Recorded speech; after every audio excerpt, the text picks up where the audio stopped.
எல்லோருக்கும் வணக்கம். நான் இப்போ சொல்ல போகிற மெசேஜ் என்னன்னு பார்த்தீங்கன்னாக்கா, கொசுக்கள் ஏன் எல்லோரையும் கடிக்குது, ஆனால் சிலரை மட்டும் கடிக்கிறதே கிடையாது. எதனால் அவங்கள கடிக்கிறது இல்லை, நம்மளை மட்டும் கடிக்கிறதுங்கிறத பற்றி நம்ம இப்போ தெரிஞ்சுக்கலாம். சிலருக்கு கொசு என்றால் காந்தம் போல எப்போதும் அவங்கள நாடி கடிக்கும். ஆனால் சிலருக்கோ அது அப்படியே நேரெதிரும். ஏன் அது சிலரின் மீது மட்டும் ரத்தத்தை உறிஞ்சுது? சில சாயங்கால வேலையில அந்த 6 to 7 செம கொசுவா இருக்கும், சரிங்களா? வந்தா கூட உங்களை கடிக்கவே கடிக்காது. அந்த கொசு என்ன பண்ணுமா, ஒரு கூட்டத்துல தமக்கான இலக்கு யார் அப்படிங்கறத தெரிஞ்சுக்கிட்டு அந்த உணர்வோடு கடிக்குமாமா. கொசு கடிக்கிறதுக்கு 14 காரணங்களை சொல்றாங்க. அது என்னென்ன காரணம் நம்ம பார்க்கலாம். தொடர்ச்சியா மூச்சு விடுறது முதல் காரணம்னு பாத்தீங்கன்னா தொடர்ச்சியா மூச்சு விடுதல். காற்றில் உள்ள கார்பன் டை ஆக்சைடு வாயுவை கொசுக்கள் சுலபமா தெரிஞ்சு கொள்ளுமாமா. நீங்க எந்த அளவுக்கு அதிகமா மூச்சு விடுறீங்களோ அந்த அளவுக்கு உங்களிடம் இருந்து ரத்தம் உரியப்படும். கார்பன் டை ஆக்சைடு இருந்தா அருகிலேயே உயிருள்ள சுவாசிக்கின்ற ரத்தம் நிறைந்த மிருகம் அருகில இருக்குது அப்படின்னு தெரிஞ்சுக்குமாமா. ஒரு முறை அது அந்த வாசத்தை உணர்ந்துடுச்சுனாக்கா மூலத்தை அடையும் வரை கார்பன் டை ஆக்சைடு வாயுவை பின்பற்றி பறந்த வண்ணமே இருக்குமாமா, சரிங்களா? அதற்கடுத்ததா குளிக்காம இருக்காங்க பாத்தீங்களா, அவங்க எந்த அளவுக்கு உங்களிடமிருந்து நாற்றம் வருகிறதோ கொசுக்களுக்கு உங்களை கண்டுபிடிப்பது அவ்வளவு சுலபம். டியோடரண்ட்டை கைவிடுங்க, சோப்பு போடுவதை நிறுத்துங்க. பிறகு என்ன, கொசுக்களை அடிக்க துவங்குங்க. அவ்வளோ கொசு வந்துடும் குளிக்காம இருந்தீங்கன்னாக்கா. அந்த நாத்தத்துக்கே அது அவ்வளோ வரும் சொல்றாங்க. அதற்கடுத்ததா நடப்பது அல்லது ஓடுவது. கொசுக்கள் தங்களின் பலி யார் என்பதை முதல்ல தங்களின் பார்வை வச்சு தீர்மானிச்சிருமாமா. இரண்டாவதா மனிதர்களின் அசைவை வைத்தோ தங்களின் குறையை தீர்மானிக்குமாமா.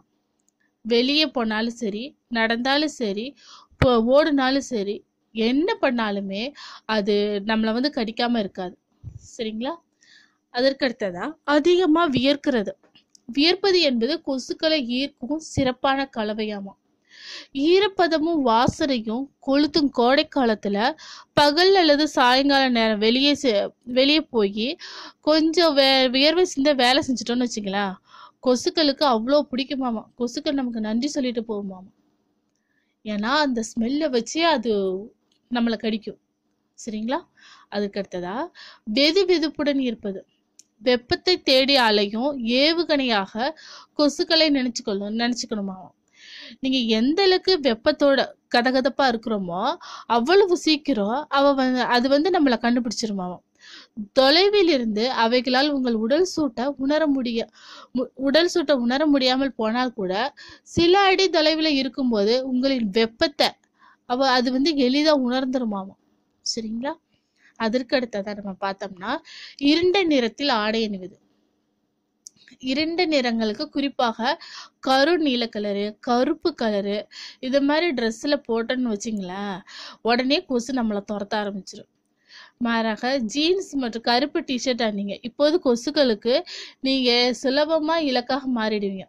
அதே ஒயிட் கலர்ல எல்லாம் போட்டு பாருங்க, ஒயிட் ஸ்கை ப்ளூ போட்டீங்கன்னா அவ்வளவு சீக்கிரம் நம்ம கிட்ட கொசு வரவே வராது. வருந்தான், ஆனா அவ்வளவு சீக்கிரம் நிறைய வராது. அதே கருப்பு கலர்ல இல்ல டார்க் கலர்ல போட்டீங்கன்னாக்கா நிறைய வரும். அதற்கடுத்ததை பார்த்தோம்னாக்கா பெர்ஃப்யூம் அல்லது வாசனை திரவியங்கள். நம்மளுடைய உடல் நாற்றத்தை நம்மளால பொறுக்க முடியலன்னாக்கா கொசுக்களை ஈர்க்க எதிர்மறையான மற்றொரு விஷயத்தை செய்யலாம். அளவுக்கு அதிகமான பர்ஃப்யூமை பயன்படுத்தினா, குறிப்பாக மலர் வாசனைகள் என்ற கொசுக்கள் வேகமா ஈர்க்குமாம், சரிங்களா? அதுக்கடுத்ததா நம்மளுடைய சருமத்தின் மீது ஆல்பா ஹைட்ராஸ் பொருட்களை பயன்படுத்துதல். நம் உடல் இயற்கையாக உற்பத்தி செய்யும் லாக்டிக் அமிலம் கொசுக்களை வேகமா ஈர்க்குமாமா. பல சரும பராமரிப்பு பொருட்கள்ல லாக்டிக் அமிலமும் கலந்துருக்கு. இதனால அவைகளை பயன்படுத்தும் போது உங்களுக்கு ரத்தத்தை உரியும் கொசுக்களுக்குமான கெமிஸ்ட்ரி சூப்பரா ஒத்துப்போமாமா. ஆல்பா ஹைட்ராக்சி என பொருட்களில் லேபிள் மீது இருந்தால் அது அதிகமான அளவு லாக்டிக் அமிலத்தை அழிக்குமாமா, சரிங்களா? அதுக்கடுத்ததா அதுக்கடுத்த சாக்ஸ் மாத்தாம இருக்கிறவங்க. அறிவியல் ஆராய்ச்சியில் அடிப்படையான விஷயம் தான் இது. பொதுவாக பாதங்கள்ல வாசனை என்றால் கொசுக்களுக்கு அவ்வளவு பிடிக்குமாமா.